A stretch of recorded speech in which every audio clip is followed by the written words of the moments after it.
Talk with World Leaders, and very welcome to Beijing. Thank you for having me. Now, Prime Minister, as we speak, we know there is a humanitarian crisis going on in Gaza, and our foreign ministers just made a statement regarding the situation, calling for cessation of fire. What is your opinion of what is going on? It's an appalling act. Rather, it is the reminiscent of barbaric medieval act, even probably more severe than that. It is this morning what happened, I'm referring to the attack on the hospital and in the manner the children and women and the injured have been targeted. It's a tantamount to war crime, and I personally feel the officials who are involved in this should be treated that way, war criminals. It's utterly, totally unacceptable to the norms and values of 21st century. You cannot go with impunity with such a behavior, be it anyone, State of Israel or anyone else for that matter. I mean, what would you think is the solution? What should the international community do? First of all, the cessation at the moment, and then creating a human assistance corridor where at least you ensure the supply of food, water, medicine, and once you create a semblance of normalcy, which is so challenging even to assume and think about it at this stage, but this is the prerequisite. And then we will talk about the short-term or the mid-term or the long-term solutions. I mean, there are many, and many players have different positions on that. But at the moment, Pakistan is not interested in the long-term solution or having discourse around that. At the moment, we need to protect the innocent civilian Palestinian lives, and that is of utmost urgency. Would you please share with us the main development and achievement of CPEC for Pakistan? Let me remind you, when we initiated this around 10 years back, along with our Chinese partners, the world was projecting Pakistan to either become a dysfunctional or a failed state.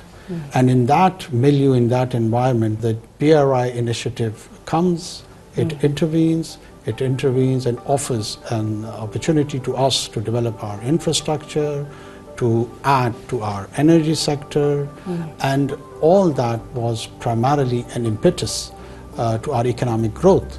The province from which I come, Balochistan, we developed one of the most important ports, the Gaza port over there. We did develop its connectivity with the mainland Pakistan, and we are expecting that a huge transformation of that region, which would be people-centric, creating more jobs for people, integrating them socially, economically, politically with the rest of the country. It was a win-win situation for Pakistan and China both. We are anticipating and focusing on the second phase of CPEC, which is the flagship project of BRI, and we are realizing that it's a grand opportunity which probably once comes in centuries, and it's that big leap which Pakistan's economy needs. That leap, that jump, that big push would come through the initiative of BRI. Now, so looking at the broader picture, what is the significance of the Belt and Road Initiative for Pakistan? How do you look at its prospects?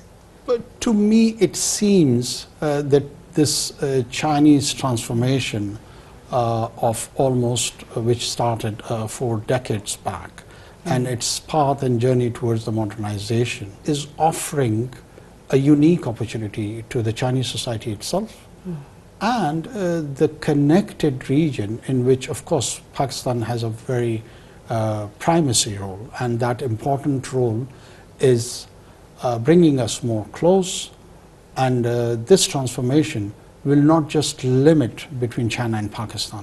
I see multiple north-south routes, rail networks, road networks, and broadening and enhancement of Chinese economic influence, Chinese political influence, which is for the larger global stability, it's one of the most and key factor which would be determining the politics of future, the economics of future, and even the civilizational questions in future. And this time, your trip to Beijing, and how is it? What's your first impressions? Well, this is my first ever visit to China, and I was utterly and completely mesmerized. I am a frequent visitor to the European continent, to the American continent, but unfortunately I didn't have the chance, which is a shame that I had never been to China. But as soon as I landed in Beijing, I just started comparing that what sort of material advancement and economic growth which you do see as symbols in its building, in its road infrastructure, in its movement of automobiles on the road, so on and so forth. I was speechless. I never expected that such an impressive journey has been taken by China, and unfortunately I had never witnessed that, but I'm glad that eventually I did it. I did not miss this observation, and I'm taking back this impression back home, and that impression would transform me as the biggest ambassador to Pakistan-China's friendship. If you were to describe your first impressions of Beijing in 3 words, perhaps, what would you say about Beijing, about China? Dignified, huge, self-confident. That's how I would describe Beijing, and probably when I see more of China, the rest of China. I understand you'll also be meeting with some local Chinese entrepreneurs this time, and you're going to Urumqi. That's on your agenda. As far as my visit to Urumqi is concerned, I'm very much excited. I'm probably the first ever head of a government who would be visiting that region, and it is very close to the northern part of Pakistan, and we have a few projects which would be linking through roads, and it would be actually the revival of old Silk Road, and that is the part and area which is on the Pakistani side, and it would be connecting directly itself with Urumqi and Xinjiang. And we expect a lot of trade and economic activity on that front. We do anticipate that there would be a new wave in the area of tourism between China and Pakistan. For instance, we have got a lot of historical Buddhist sites which would be of deep interest and attraction.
To realize that. How do you evaluate the development of the relations between China and Pakistan over the years? This is one of the closest, one of the most valuable, one of the most desired on the part of both the parties, a relationship which both the countries value so deeply. Right. We have been using metaphor of iron brothers, and it's more strengthened than the heights of Himalayas, and so on and so forth. But even these metaphors, I think so, have not touched upon the essence of the relationship which actually we enjoy. It's more than that. Which is, what's the essence? I think so. The essence is that Pakistan and China are quite essential. They are intertwined, though two different countries, two different nations, but at time, to me it seems that it's like one nation moving in a single direction. This is that sort of closeness which I personally feel we have. Now we know China and Pakistan have been stepping up efforts in cooperation in the areas of green energy, environmental protection. How would you evaluate the measures by the two governments in making these things happen to combat climate change? Pakistan is one of the victims of climate change, as you know, that we suffered last year one of the worst hit floods. 10 years back, probably in 2010, yes, 2010, we had that sort of episode earlier also.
That would be better.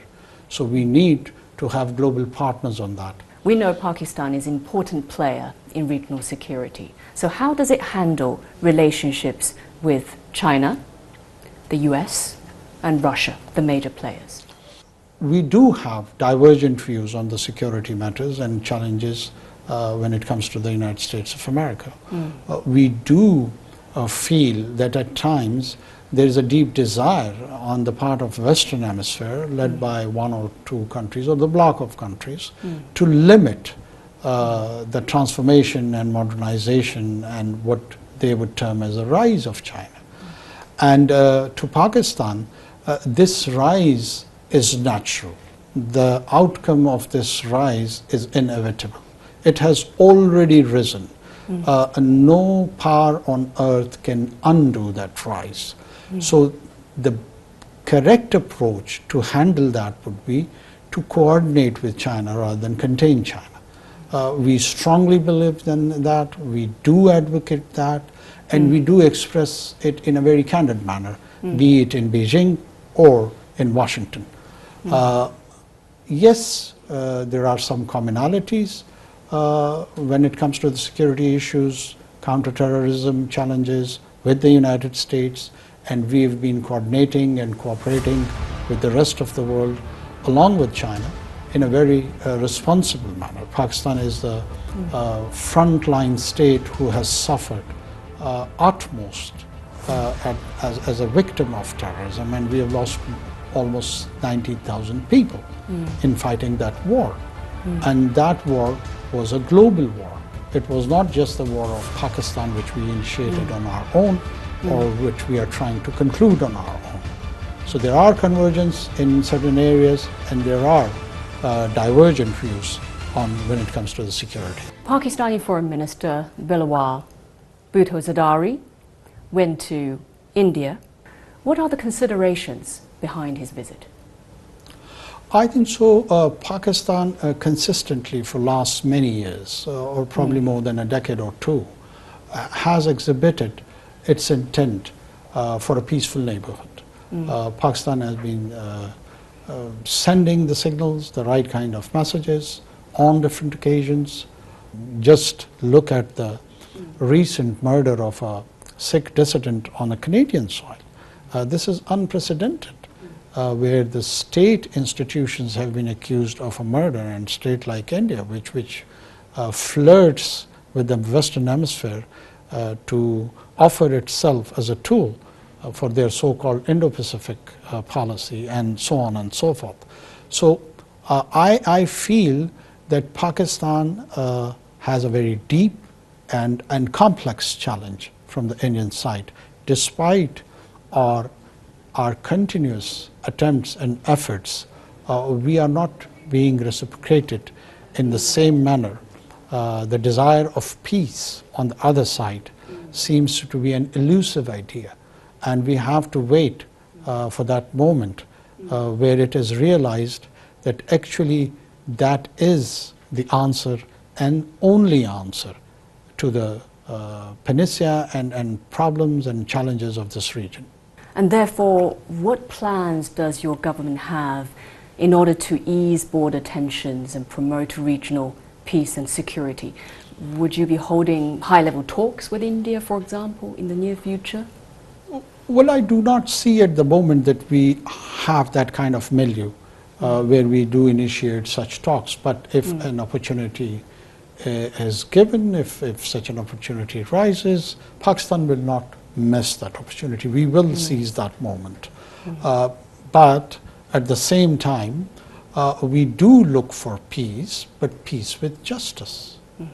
And in order to ensure that justice,